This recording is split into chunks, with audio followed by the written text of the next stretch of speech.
The breaking news last night sent Kenyans into shock. A controversial member of parliament from Kasipul, Homa Bay in Nyanza, at the city mortuary roundabout, was fatally gunned down by somebody riding on a motorcycle. Legislator Charles Ong'ondo was pronounced deceased on arrival at Nairobi Hospital, which is just a stone's throw from where this incident happened. And indeed, this incident is very puzzling to close observers of the Kenyan scene. This was not a nationally known politician involved in sensitive national issues. No. The late Kasipul legislator was much better known in his native Luo Nyanza region, where in the past he has been linked to controversial incidences of violence. He was a supporter of the broad-based government. He didn't step out of line. So what was this all about? My very thorough research on this issue, talking to contacts here and there, even experts, has unearthed some super fascinating snippets of facts that may help us to even start getting some answers over this mystery. But let us start by tracing the movement of this late legislator in his final moments. He was busy in parliament and left parliament shortly after 7 p.m. last night.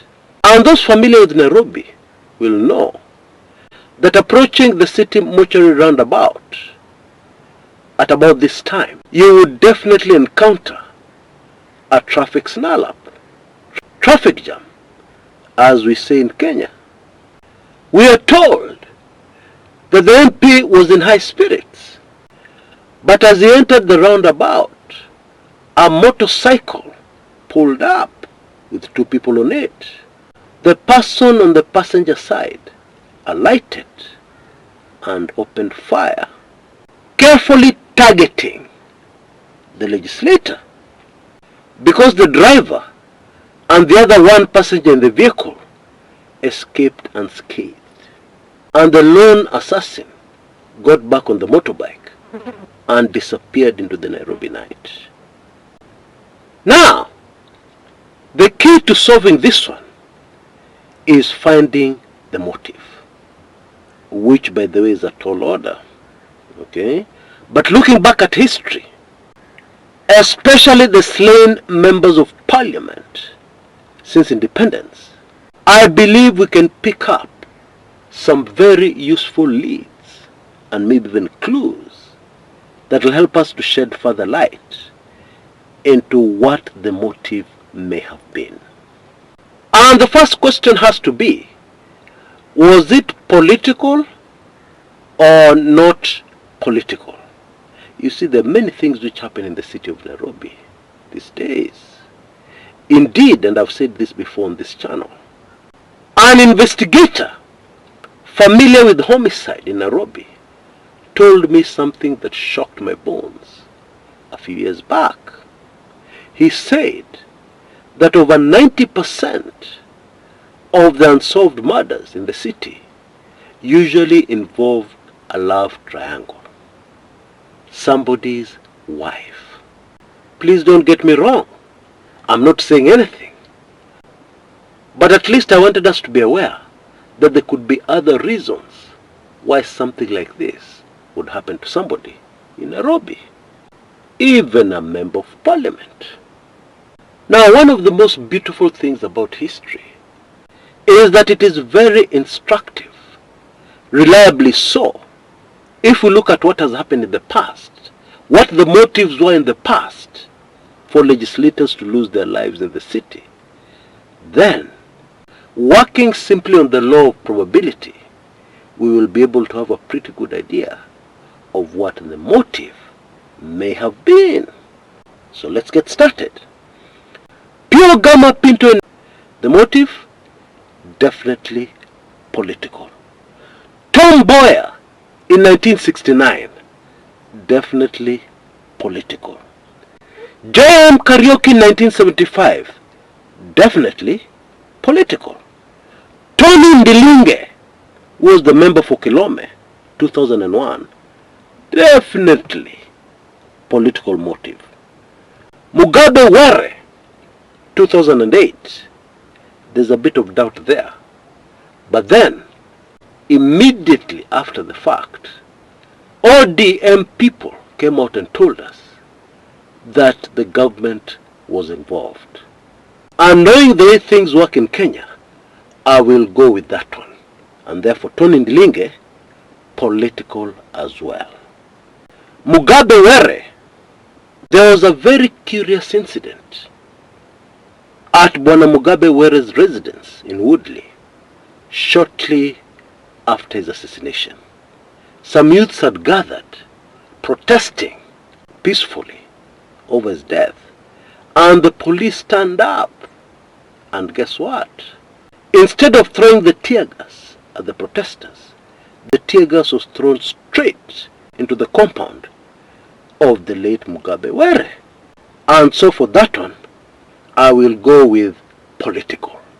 And then there was George Muchai in 2015, who was the MP for Gabete. Okay? Now, not many people have looked at this angle.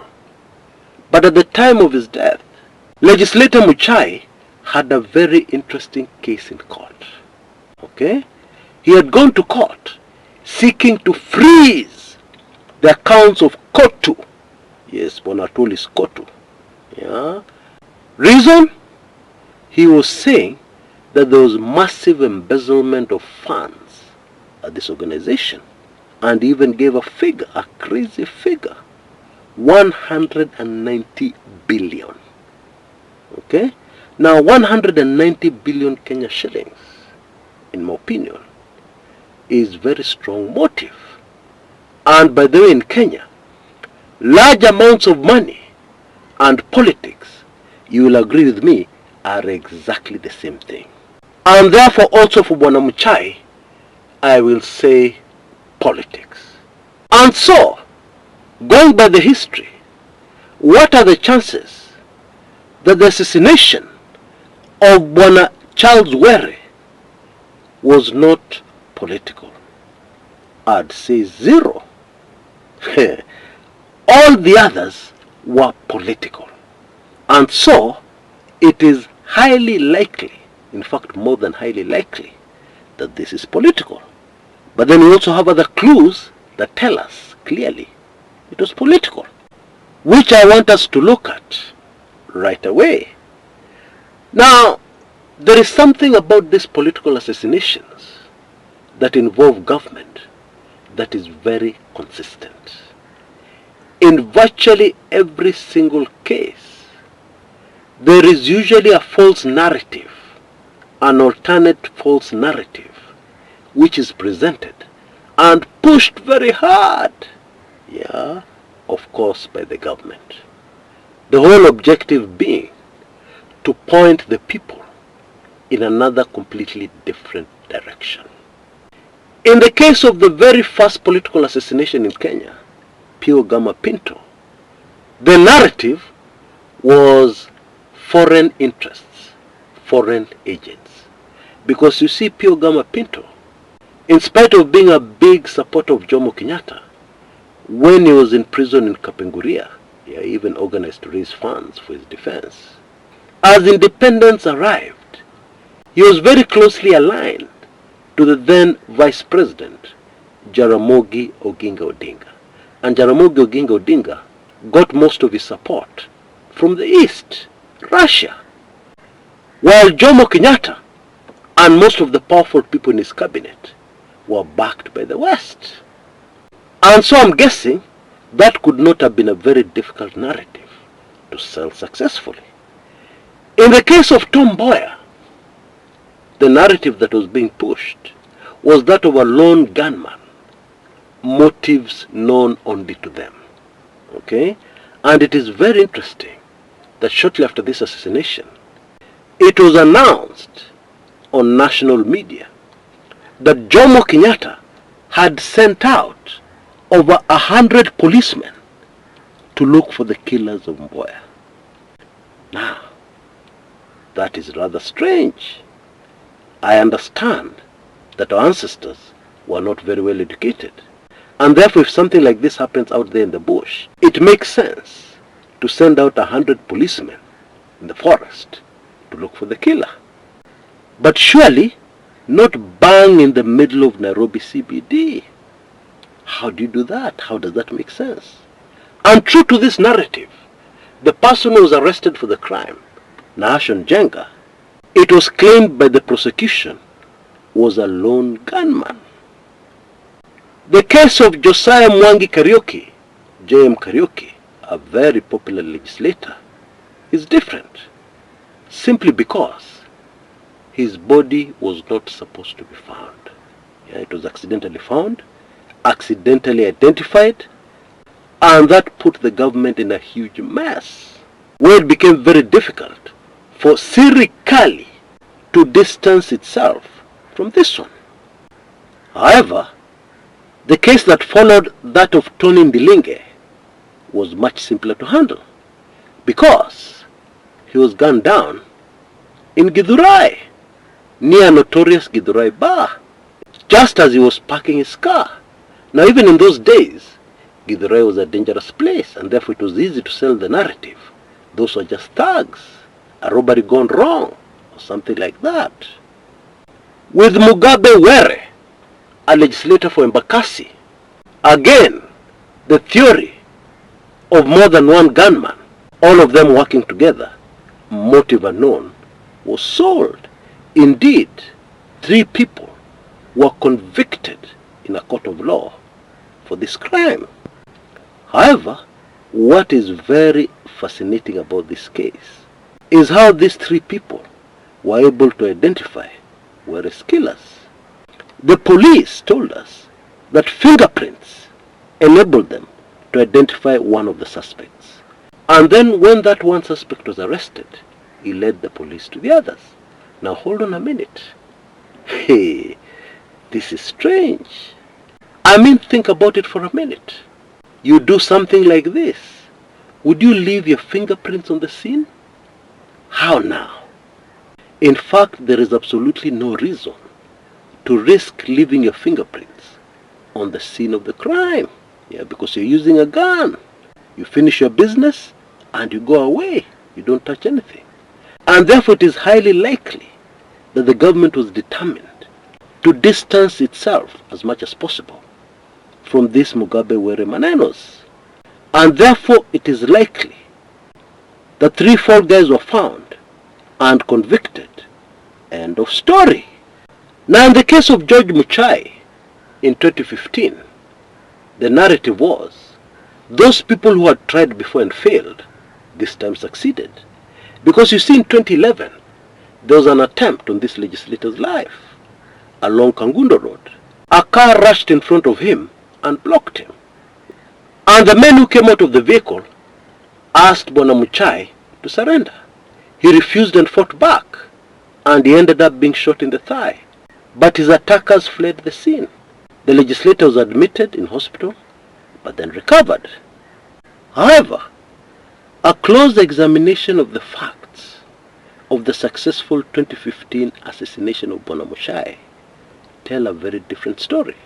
And I did a thorough analysis, an investigative analysis of this particular hit in one of my sensitive videos. But I will give you just one clue that has state written all over it. Now, it is said that the gunman stood in front of the car, and remember, the MP had 2 armed bodyguards in his vehicle, because at the time he believed his life was in danger. However, this man stood in front of the vehicle but did not spray the car with bullets. No! Instead, he carefully aimed and got all his 4 targets before any of them had any time to respond or defend themselves. Now just ask yourself a simple question. How many people in the country have that kind of skill set? And when you answer that question, answer the next one for me. Who would they most likely be working for? And the answer to that question is not some thugs or a gang of thugs in Nairobi. No, that's not the correct answer. Please allow me to leave it there. The state written all over the Muchai Manenos. Now, let's come to the latest one. Something that I found to be very strange happened last night, moments after this assassination. The Rangwe legislator, Lilian Gogo, happens to be a sister-in-law to the late Charles Were. They're relatives by marriage. Now, think about it for a moment. You lose a relative. What is your state of mind? You would be in shock. Ordinarily, you would not be in a hurry to speak. You're still trying to absorb the news. However, moments after this happened, the Rangwe MP spoke to the press. Let me quote her verbatim. She said, "I want to say this in front of the cameras." Huh? Why would you want the cameras? Anyway, let me continue. "I want to say this in front of the cameras. The perpetrator of this murder is known." Not perpetrators, the single one person. The perpetrator of this murder is known. Okay? That's what she said. And then the next thing she said looks like a narrative to me, taking shape. "There is a kind of violence creeping into Homa Bay politics that needs to be tamed by law enforcement agencies." There is a kind of violence creeping into Homa Bay politics that needs to be tamed by law enforcement agencies. Now, does that sound like the government to you? Of course not. Therefore, in my opinion, this is the narrative taking shape. Okay? So, being able to identify something in this latest case that is consistent with past cases. It has happened before, exactly like this. And therefore we can say with a lot of confidence, love triangle in this case as a motive? No. Highly unlikely. You see, when this legislator was alive, he announced several times that his life was in danger. How did the government respond? They didn't take any action. They didn't take him seriously. And then for avoidance of doubt, because somebody can say this is just Homa Bay politics, maybe some of his rivals, etc., etc. For avoidance of doubt, Bwana himself said that those people who are after his life are from outside Homa Bay. Notice plural.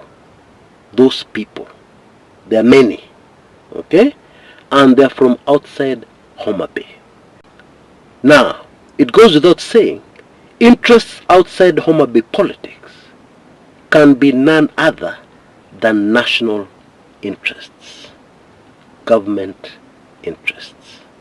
So there you have it. Let us look at another clue.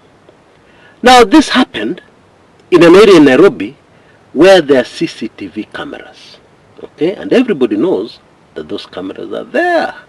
And therefore, somebody who wants to get away with this crime has to find a way to deal with those cameras, or at least to commit the crime where the cameras may not so easily identify them.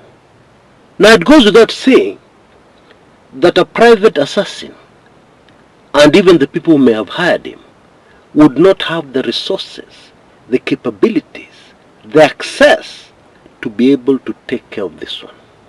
Yeah? And therefore more evidence that the government of Kenya needs to respond with speed about this one. Okay? And it is super fascinating about the site. You see, this is exactly the same spot where a man called Moses Masika Wetangula, now the Speaker of the National Assembly, had what was referred to then as an attempted assassination. In my opinion, it was not.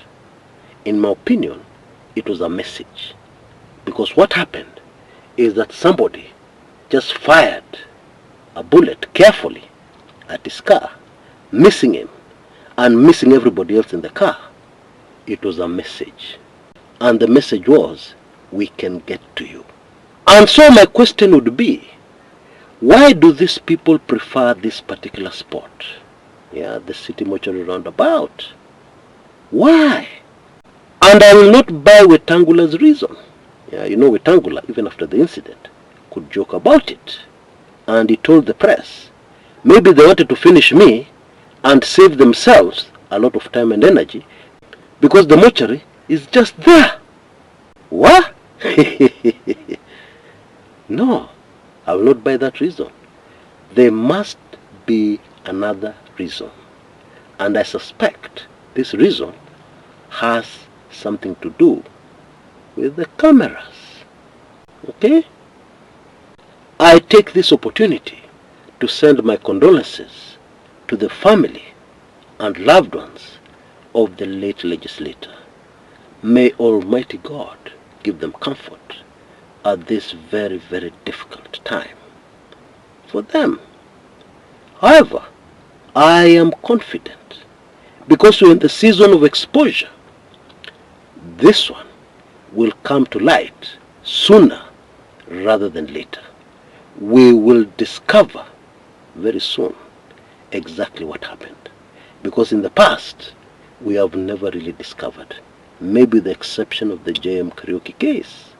But the other MPs who've lost their lives on the streets of Nairobi, we have never really known what really happened and why, at least officially. But this one, during the season of exposure, I am persuaded is going to be different. I continue to celebrate 20 great years of the Kumekucha brand, and once again I thank all of you so much who have responded with your gifts. Asanteni sana na mbarikiwe sana sana. Of course, I'm praying for you that the Most High may also surprise you the way you have surprised me. Now, in case you have not yet heard, I'm also giving away something. On the 6th of May, I will give away 20 golden passes, which means that whoever holds this golden pass will never pay for anything on Kumekucha. Past, present, future. Never ever. Okay? They'll be able to get free access to everything. And I'm giving this away to 20 persons to commemorate the 20 years of the Kumekucha brand. All you have to do is to ensure that when you send in your gift, you also don't forget to text me your email address. That's it. And then you wait for the 6th of May for the big surprise. Now we have very few days left. We close this on the 5th of May. So please hurry if you want to celebrate with me, because this is a very, very big deal for me. And I hope also for you. Until next time, this is Chris Kumekucha.